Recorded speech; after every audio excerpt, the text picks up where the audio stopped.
Welcome to Peloton Magazine and Aérogramme subscribers. This podcast is created in partnership with the global team at Cossins and Tête and the crew at award-winning Peloton Magazine. And just because Paris-Roubaix has been cancelled doesn't mean we can't lay down and genuflect to the pavé. I'm OJ Borg.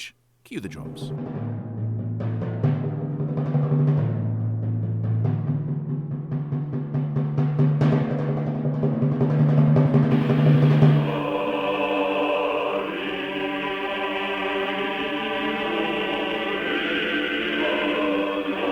Cobbled classic Paris-Roubaix is as old as the modern Olympic Games, as revered as Alpe d'Huez, the Stelvio Pass or Mont Ventoux, and as feared as the monstrous climbs of the Tour de France, Giro Italia and Vuelta de España. The roll call of winners is a who's who of cycling greats, names such as Eddy Merckx, Bernard Hinault, Louis Mbombe, Fausto Coppi, Sean Kelly, Tom Boonen, Roger de Vlamnik, Francesco Moser, and so many, many more. The ancient cobbled classic was postponed this year, but over the next 40 minutes or so, Cossins and Tête celebrates the queen of the classics with the help of some of those who've endured and even succeeded over those gruelling cobbles. The race linking the French capital to the Belgian border was first staged in 1896 to promote the new Velodrome in Roubaix. But it got its fearsome nickname, the Hell of the North, after the First World War ravaged the landscapes of the Somme and the Belgian border. Over time, that nickname took on a second meaning, referring just as much to the cracked and broken cobbles, or pavé, that dominated the outcome of the old race. If you're a cycling fan, names like Troisville, Arenberg, Carrefour de l'Arbre and Roubaix quicken the heart as much as Ventoux, Mortirolo or the Anglerou. As dirt roads and gravel racing now achieve a new popularity, La Pascale, as Paris-Roubaix is also known, is the daddy of them all, with usually between 50 to 60 kilometres of cobbled sectors. Now, to pull together our Roubaix diaries, we'll be joined by Peter Cossins, Sophie Smith. But first, Jeremy Whittle, how much of a loss is Paris-Roubaix to the cycling calendar for the second year running? Well, it's a loss in the sense that it's not been run in April again. It wasn't run in April in 2020. It's not been run in April 2021, and it's been postponed until October 2021. So, obviously, we're very hopeful that the men's Paris-Roubaix and also the inaugural women's Paris-Roubaix will take place in October. But I think, if anything, it's kind of heightened the expectation and the mythology and the aspiration for a really fantastic race when it does return. Well, that sets us up beautifully. So now let's go to Pete Cossins, who tells us what it is about this race that so endures and fascinates. Reflecting now, I suppose it's a bit of a surprise that it's taken so long for other gravel events to emerge, the likes of Strade Bianche. I mean, we've seen Paris Tour as well, including some gravel in recent years, because Roubaix has always had such a special affection amongst fans. It's really rallied them. And you'd imagine that more races might have followed suit. And it's good to see that they have come through. But for me, Roubaix still stands apart. I guess that's partly down to its history, the fact that it dates back to 1896. It still finishes on a velodrome, which I think is hugely significant and just adds to the uniqueness of it. But largely, it's just down to the nature of the cobbles, I guess, more than anything. I mean, it's they're not like the cobbles in Belgium, which are quite even and don't stand very proud of the road. I mean, they'll give you a hard ride, but Roubaix is something else. I mean, they're really rough. They're misshapen. They're uneven. I mean, essentially, you're racing on a surface which isn't meant for a road bike at all. It's just like a glorious throwback, I suppose. It's like playing golf with hickory shafted clubs. But somehow it's still, despite that ridiculous nature, that kind of almost ancientness of it, it's still as grippingly relevant as ever. I mean, I can't imagine missing it. I mean, I'm so disappointed that we haven't had last year's version, though it's been postponed again. But I can't wait till October when we get a whole weekend of Roubaix. It's going to be glorious. Pete Cossins there, lining up in Compiègne to race your very first Paris-Roubaix can be, well, a nerve-wracking experience, as Matt White, former professional and now Team Bike Exchange sports director, explains. Yeah, so my first experience with Paris-Roubaix was in 1999, and I hadn't experienced it all on the cobbles, and I was racing for an Italian team, Vini Calderola.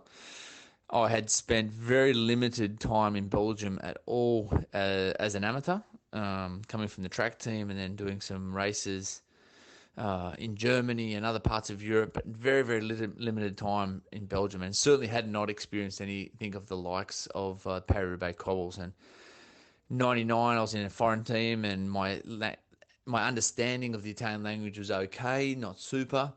And I remember going to bed the night before my first Paris-Roubaix with a small knee injury that I had picked up in the other races that I'd done. And I was petrified. I didn't know what I was in for. I'd heard a lot of these stories and rumours about how hard these cobbles were. We didn't do any recon in the days before, and I had no experience on the material I was on, neither. And fortunately or unfortunately for myself, my knee flared up in the first part of the race, and I actually stopped before we even arrived on the first sector. So I never actually rode the first sections of Paris-Roubaix. So that was my first experience with Paris-Roubaix. Didn't even make it to the first section of cobbles. 12 months on, I did get exposed to some cobbles before. I'd ridden Flanders, I'd ridden a couple of the other Belgian classics, and had a little bit more experience on the pavé, and we'd actually done some recon. But we didn't do much recon. We had not done the Forest of Arenberg. And the team at the time, still Vinnie Calderola in the year 2000. The team's focus was not in the classic area.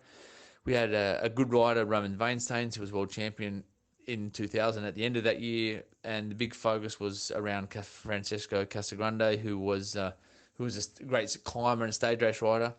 But I was a bit of a jack of all trades and got sent to everywhere on the calendar. And because I hadn't experienced that cobbles or that the year before, I just made up my mind. We didn't have a clear leader that year, and the team's plan was, we wanted someone in the breakaway, and I had made my mind up. I'm going in the breakaway. I said the safest way for me to get into these cobble sections is in a break.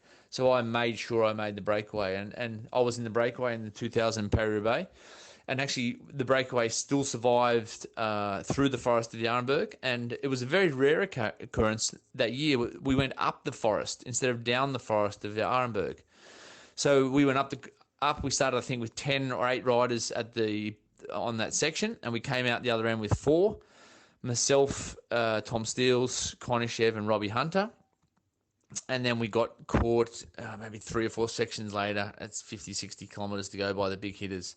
So that was my first experience with the real cobbles of Roubaix. And look, to be honest, in the breakaway of 15 it started with, and ended up with 4, it wasn't too bad a place to experience for the first time Paris-Roubaix. But my first real experience with the Arenberg, the fear factor, is the year after in 2001 when it was a wet Roubaix. And I had crashed early in the sector, and actually I was in the ends when we went into the Forest of the Arenberg, and Philippe Gaumont from Cofidis, who I ended up being a teammate with a couple of years ago, who actually has died now, he went off and crashed in the middle of the Forest of the Arenberg, and I was sitting in the back of the ambulance when they moved him into the ambulance with me. I crashed 1 or 2 sections before. He crashed in the forest, and he ended up breaking his hip. And he was in a hell of a lot of pain and making some pretty horrifying noises when they put him into the ambulance with me in the forest. So that's my first experience with with Paris-Roubaix and the Forest of the Arenberg. Matt White there on his early experiences of Paris-Roubaix. White's fellow Australian, Matthew Hayman, on the other hand, was just happy to be there when he started the 2016 race, riding at the time for Orica Green Edge. Yeah, going back to 2016, lining up at Roubaix, I was really just happy to be there after the kind of start to the season I'd had, having a crash in Het Nieuwsblad and being off, having my arm in cast for a while. I was really just happy to see the boys and be back at a race. Lining up, it was a nice sunny day and a race I really enjoyed, and I felt like it was a win just to be there and to save a bit of my season, because a few weeks before it looked like I wasn't going to be able to race any of the classics. So that was kind of, I had nowhere, not even in the back of my mind did I think it was possible to win that year. There'd been other years I'd gone in and really aiming for a result, a win I didn't really dare dream about, but there was in the back of my mind I felt like I could maybe end up on the podium if the race went my way. Jeremy, now the decisive drama tends to take place in the second half of the race, but the anticipation of how tough the cobbles can be, wet or dry, dominates the opening kilometres and that approach to the first section. That's right. I mean, I think there's always this kind of calm before the storm. If you watch the whole race live, you can now watch the entirety of the race from the starting comp end to the last sprint in Roubaix, and you get this kind of fairly kind of innocuous opening 2.5 hours, where they're rolling through the countryside north of Paris, and you kind of think, what's all the fuss about? But then they get towards the first section of the cobbles at Tourville, the tension ramps up, the speed ramps up. You can see the fighting for position ramps up as well, and that's where the first of the real thrills and spills start. And then there's just this kind of, pell-mell sprint to be first onto the cobbles, because they are so narrow, they are so treacherous, and you can't get shut out at the back. You can't afford to be at the back at all. So the word anticipation is wrong. The word should be foreboding. I guess so, yeah. I mean, I think it's I think of all the classics, perhaps certainly of all the races over the Pavé, it's probably the most fearsome, definitely. Now, Brian Holm, veteran of several editions of La Pascale, who finished 7th in Roubaix in 1996, has some good advice from his career, which was passed on from sports director Walter Goodfruit and ex-teammate Henny Kuiper on how to handle the approach to those first cobbles at Tourville.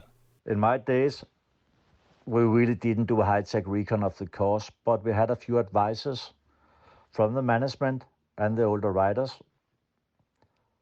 I clearly remember the advice from my sports director, Walter Goodfruit. He said, when you enter the city of Tourville after 110 kilometers, you see the water tower on the right, and you start the sprint like a mad dog till you hit the cobbles. You enter top 10 or you crash. How simple can it be?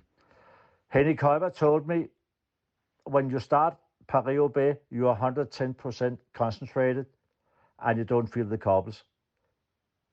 If you lose concentration, you will have a nightmare on two wheels.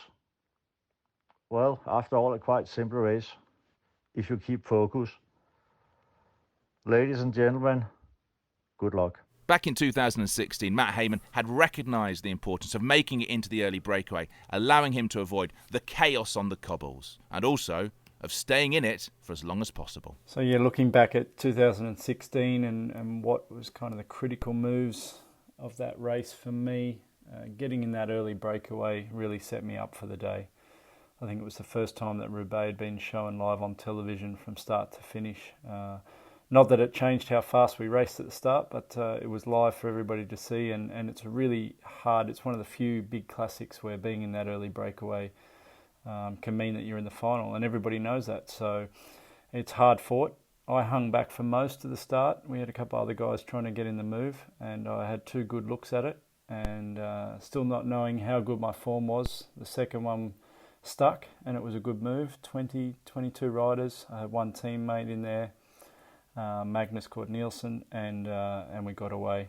I think that really set me up for the day. It meant that I was out the front. I could save energy as far as we didn't really have to sprint for any of the sectors, and just rolling over, concentrating on eating and drinking, and waiting for the big guys to come. And I think that was another thing through my experience of just knowing that they would come and not trying to make that breakaway go as far as possible, but just being there ready for when the leaders come across. The only other critical point, I guess, was when Ian Stannard and I came together on Carrefour de l'Arbre. I was dropped off the back of the front group there.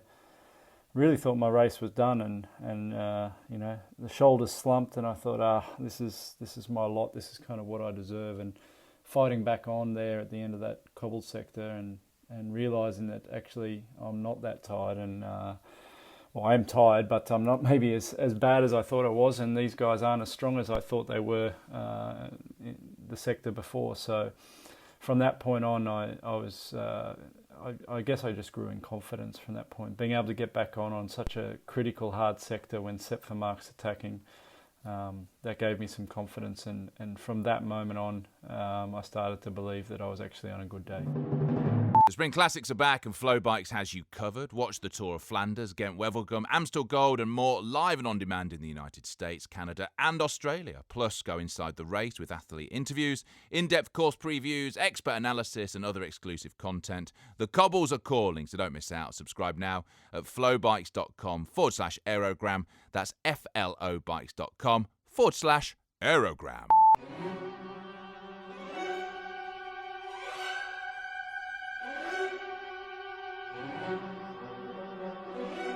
As the cobbled sectors of road pass by, riders fall by the wayside, especially in bad conditions. Photographers and TV producers, well, they love a wet Paris-Roubaix because it's so much more dramatic and usually more spectacular, while the riders find it even more daunting than in the dry. Jeremy William has written a great piece on Le Course en Tête about how a wet Paris-Roubaix differs from a dry Paris-Roubaix, but how much of a factor is the weather in the actual outcome? Well, the first Paris-Roubaix I did, which I think was the same, I think one of the first ones that William did, and also Pete as well, was in 1994, and there was a blizzard mid-race as well, which really changed things. And one of the things that they say is that a dry Roubaix is normally faster, and when it's wet, you have to perform this high wire act of riding the crown of the cobbles. Now that's because obviously if it rains, the water gathers in the verges and in the gutters, so you can't see any holes, you can't see any of the really bad holes in the ditch or in the gutter, because they're hidden by puddles. So it does make a huge difference. I mean, from a TV perspective, I think a wet Paris-Roubaix is always more spectacular, because the riders do literally look like they've emerged from kind of an underground hell when they arrive at the finish.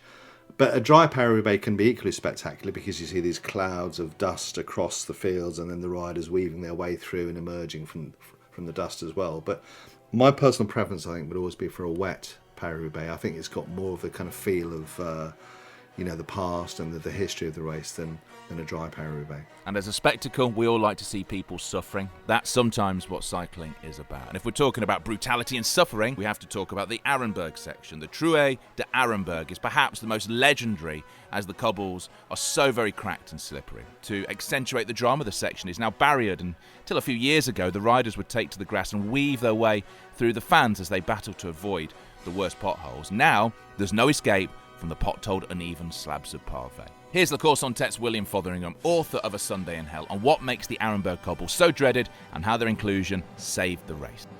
Albert Bouvet makes his first appearance 20 minutes into the film A Sunday in Hell, blowing a whistle to put the cars and motorbikes into the right place at the start in Chantilly.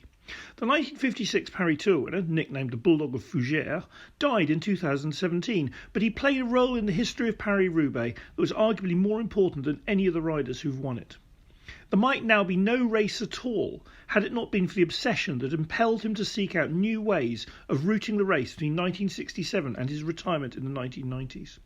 On the 10th of April 1967, Bouvet was summoned to the organiser Jacques Godet's office in Montmartre.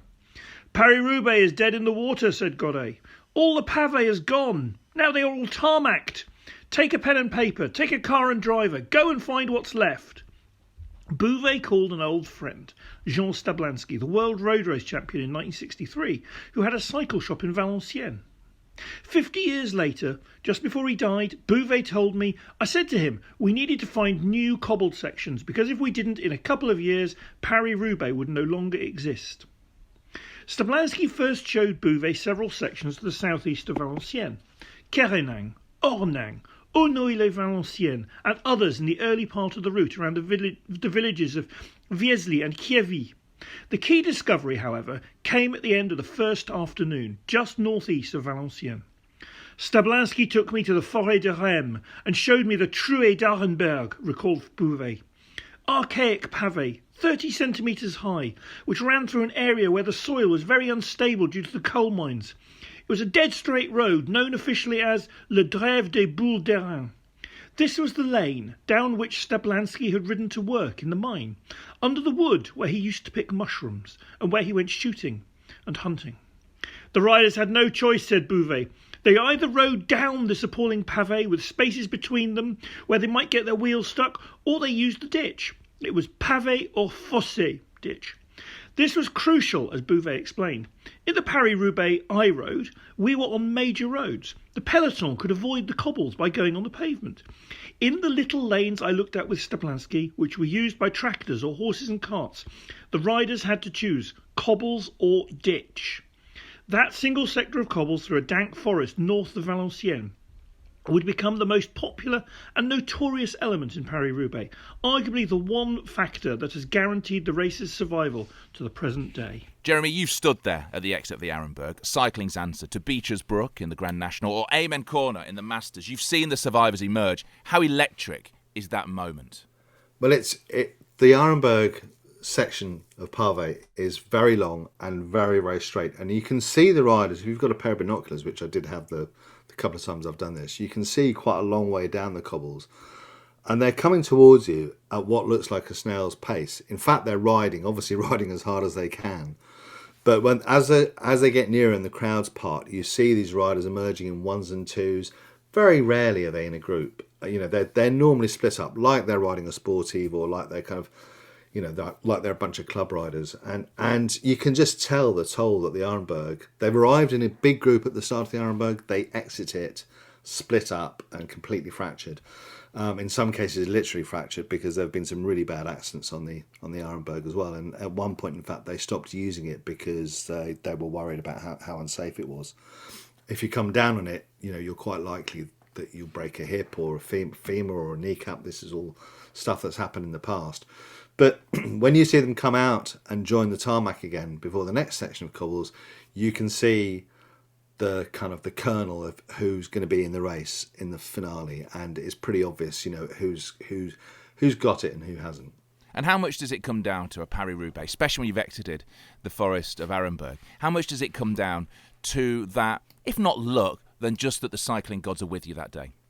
I think by the time you get there, really, that if you're in the front group, that you're on song, that you're in good shape, that you're a contender. And then it's as much down to things like punctures. If you do have a puncture, obviously, it's very hard for your team car to get to you because the roads are about as wide as my desk that I'm sitting at.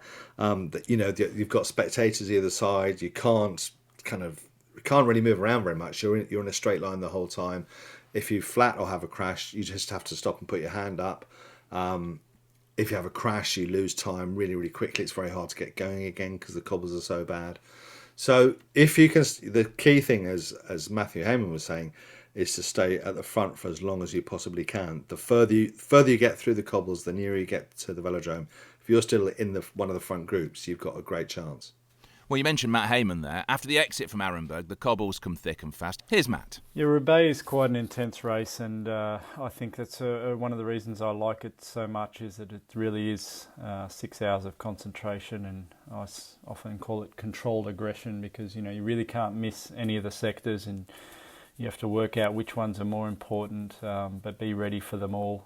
It's about racing in the front of that group and trying to control it, but yet be present all the time in the race. And I think a lot of guys, after racing all the classics, end up in Roubaix and kind of running out of that emotional energy of being able to fight and keep fighting. If you've done it in Flanders, you've done it in E3, you've been doing it in Ghent-Wevelgem, and you just kind of, you've had enough of constantly fighting for every position. And just having that controlled aggression for 6 hours is something that is really part of Roubaix. And after winning it, the emotion of winning it, I guess I was just really, I figured that was one of my advantages of being there, is that I hadn't been through all those other classics. So I really was just there enjoying the day. Being in the breakaway, representing the team out the front, the favourites came across and I was able to race with them. I was having great fun out there. And even in the final, not feeling the pressure of needing to win the race when the guys around me obviously were, and I was just enjoying racing. One of the key sections is the fourth from last at Carrefour de l'Arbre, a 2.1 kilometre section so brutal that it has broken the resistance of some of the best classic riders in the history of cycling. In 1981, at nearby Gruson, a black poodle ran across the path of a raging burnout Eno, who described the race as a circus. Eno, who had already crashed twice, was not about to be put off and raced on to win he absolutely despised. Others, though, were not always so blessed. British rider Sean Yates, one of the genuine Roubaix specialists, has mixed memories of the Pavé at Carrefour de l'Arbre and admits that it could be as much a mental thing as a physical hurdle. Carrefour de l'Arbre, I think I've got two that stick out, and that's the first time I rode it. Must have been about 83, and I was thinking, this is not possible. How can he ride through here? Yeah, and indeed it took me a few years to be able to ride through there properly. The second memory is in 89 when I came in first into the section and flew straight in and hit the massive great pothole and had a double blowout and kind of pulled the pin there and then when I shouldn't have. I should have got the spare wheels, and continued because I was on the form of my life in that race and at that time. So that was certainly a regret. The Carrefour des Arbres, obviously near the finish of the race, I remember in '94 in that edition when Chamil won, I came onto that section. I think I was in second place, and I was, it was obviously the crowd were going mad. Chamil was out front, and I was just riding for my life, really. But it was a great feeling to be really at the pointy end of a big race. Second memory is when Bjarne Riis left me on the side of the road on the same section after we changed the wheel for Taffy when I was working for CSC, and I had to get picked up by Jean-René Bernabeu and his crew. So that was a bit of a memory. Jeremy, was Sean Yates good enough to win Paris-Roubaix? I think he probably was. I mean, he was definitely one of the riders who had the kind of the body shape. You know, he was very strong. He wasn't built as a climber at all. He was more of a rouleur. He was one of the long list of riders who had the raw talent to really put in a gutsy ride, and if everything went well, maybe be in at the death. And there's a long list of riders who were capable of that. One of them that springs to mind is Juan Antonio Fletcher, who, unlike most Spaniards, really loved riding on the pavé. And I think he rode Paris-Roubaix 11 times and was in the top 10 8 times, and yet he still didn't win.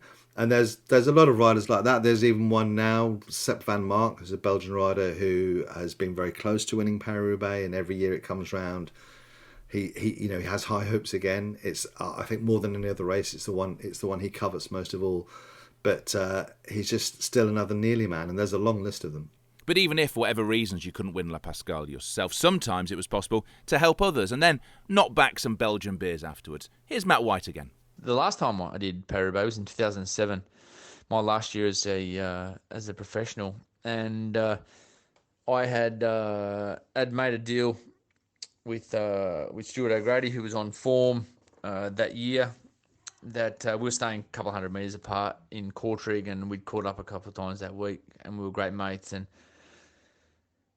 it was Lars Mikkelsen's retirement party at the end of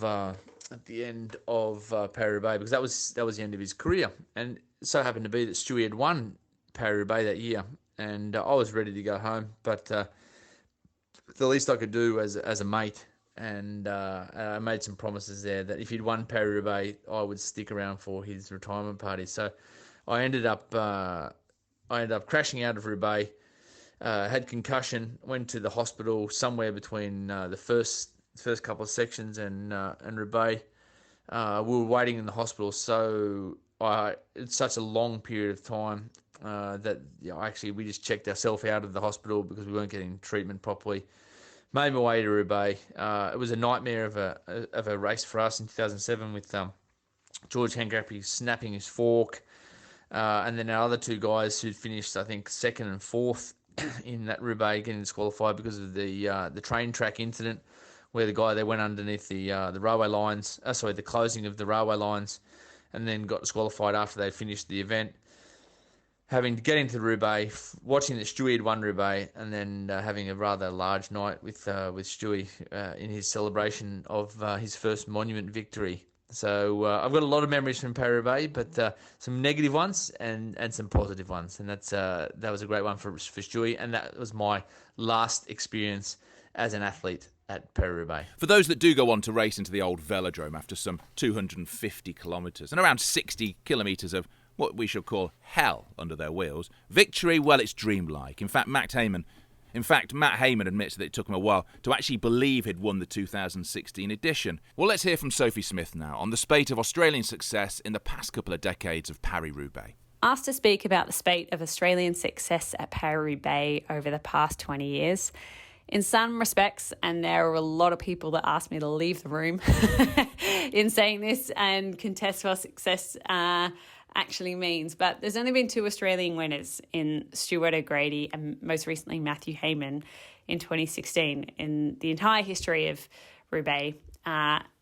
And that's despite the first Aussies taking part at the 19th edition in 1914. There were 5 men that took to the start line that year. And of those 5 men, 3 finished. Ido Munro was the best placed, coming in 7 minutes behind the winner in the top 40, which I actually didn't know until today. In Australia, cycling, with the exception of the Tour de France, isn't a mainstream sport. You have to really fight to get column inches here in mainstream newspapers and broadcasters. And editors will tell you that the story needs to be exceptional. I think Mitch Docker was the last Aussie rider that probably made headlines in Roubaix for all the wrong reasons. It was the year that he had that horrific crash and cut his tongue in half and broke 6 of his teeth in a stack that... don't look it up if you haven't seen it. It was horrific. It was one of those ones that I would probably never return to that event again if I'd suffered it. But to his credit, he did, I think, every year afterwards, save for 2020. Nevertheless, I think the Australians that do compete at Roubaix respect what it is and have a stamina that's probably just reserved for true champions. I know Robbie McEwen once recalled a story to me, actually just recently, where he was in the race and just said that he was hell-bent on finishing. He made a point of actually finishing this race, even though it almost killed him. And you can see that. The first time I covered Roubaix was in 2013, and I didn't see an Australian winner there, but I did bump into Hayman as he was walking out of the Velodrome. And like reaching Paris at the end of the Tour de France, I think reaching the Velodrome in Roubaix is considered a success in itself. And I have to say, I've never... I came and walked out and his face was covered in dirt, and I just sort of said to him, can we have a quick chat?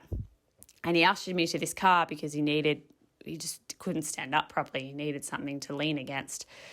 And I was asking him questions, and I can't even remember what I asked him, but I remember looking at his face, and I'm not even sure if he knew that he was talking to me. He was answering my questions, but you could see he was almost just like replaying it, like he was watching it like a video in his mind, and almost what he was saying was more like a diary entry than an interview. And I remember thinking afterwards if I should even write the story from his comments, because I wasn't sure if he'd remember what he'd say. But he has the most participations in the race of any Australian also, followed by O'Grady, and then you've got the likes of Henrik Hausler and Docker and so on and so forth. You can keep going back.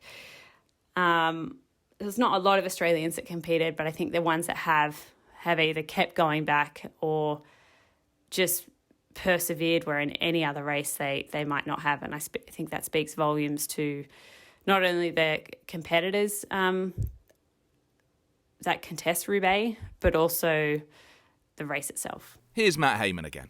Afterwards, it was quite an emotional time. My family was in the Velodrome. I came down off the podium, and my wife, my mum and my brother, my son were all there at the Velodrome.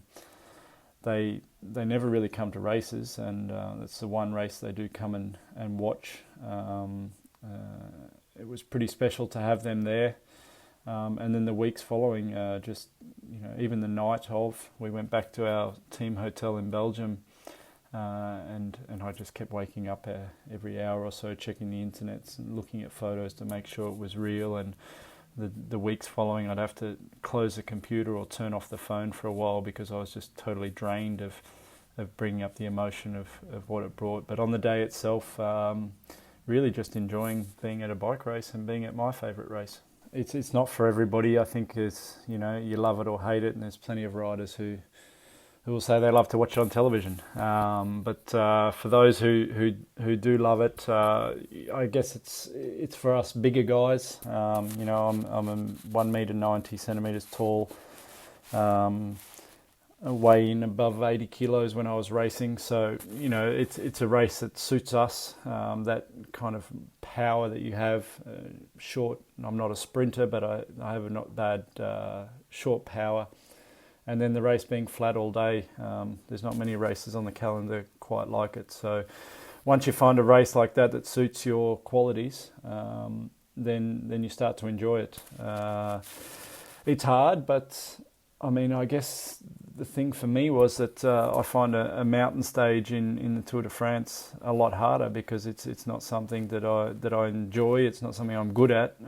Where for Roubaix, I'm ready to go. That's the one race I want to be at. That's what I've been looking forward to. That's what every training session through November and December has been about. That's why you do the extra kilometres is to be ready for that race.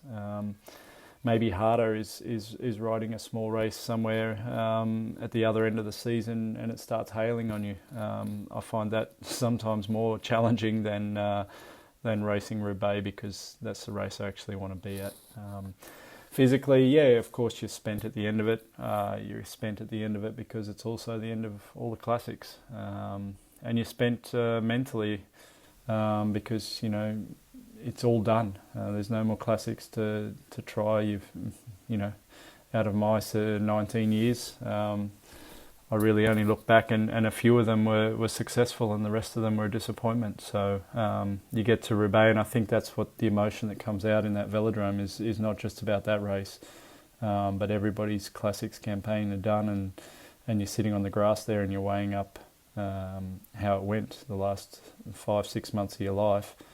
Been dedicated to those races and you've got a balance sheet there and 9 times out of 10 it's pretty disappointing. And there is something, Jeremy, isn't there? Something hallowed when you make it to that Velodrome. Because I've had a chance. I just rode in off the street. The Velodrome was open for the day. And I didn't do it as any part of sportif. And there was something beautiful about riding round the smooth roads of that Velodrome, that outdoor Velodrome. It's an odd contrast, isn't it? After you've been bumped and bounced across northern France, you arrive in the Velodrome and it's a pretty ancient Velodrome. I wouldn't say it's the most kind of state-of-the-art Velodrome compared to some of the ones we've seen built in recent years. It's quite shabby in places, but there's a real atmosphere to it, a real vibe about it. It's outdoors, obviously, and the fact that there's that old stand where, you know, hundreds of thousands of spectators have stood over the year and cheered riders on, makes it all the more special. But it's also foxed a few people. It's interesting because people think that, once you're in the Velodrome, then a natural sprinter will win. It's not always the case. And if you look back in the history of Roubaix, you'll see that there have been quite a few occasions when the favoured sprinter hasn't won the race because his legs have been so strung out by riding over the pavé for 6-7 hours that he just hasn't had it when he's needed it. And one thing we should mention, Jeremy, is after this brutal race and they've raced around the smooth Velodrome, there's the showers, these iconic Roubaix Velodrome showers. Yes, this old kind of shower block, I think dates back to kind of the 1920s, 1930s, which looks like the worst kind of football dressing room we've ever been in.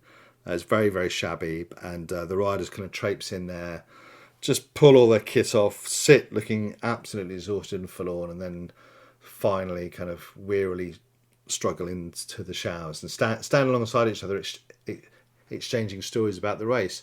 Sadly, those showers aren't really used anymore. In fact, I don't think they're used at all anymore because of the advent of the luxury buses that all the teams have now. So usually the riders will just head straight into the warmth of the buses and ignore the old shower block. But it is one of those epic places. I remember in 1994 I first went in there and saw George Hincapie, his first Roubaix. He'd done really well, had his head in his hands in despair about how close he'd come. His last Paris-Roubaix, kind of 12, 13 years later, I went in there again, sitting with his head in his hands in despair, and yet again about how close he'd come. That then is Paris-Roubaix, loved and hated in equal measure by those who have raced it since 1896, but revered too and loved by fans around the world. Because of the pandemic, we haven't seen the race since 2019. Now there is such a feverish anticipation for its return in October this year, when we will also see the inaugural women's Paris-Roubaix. Until then, we have to wait. Meanwhile, out on the vast flat plain stretching from Paris to the Belgian border, the old ruptured roads are waiting too for the return of the peloton, the booze breath of the fans, and new tales of the spectacle and drama of the legendary Hell of the North. Finn.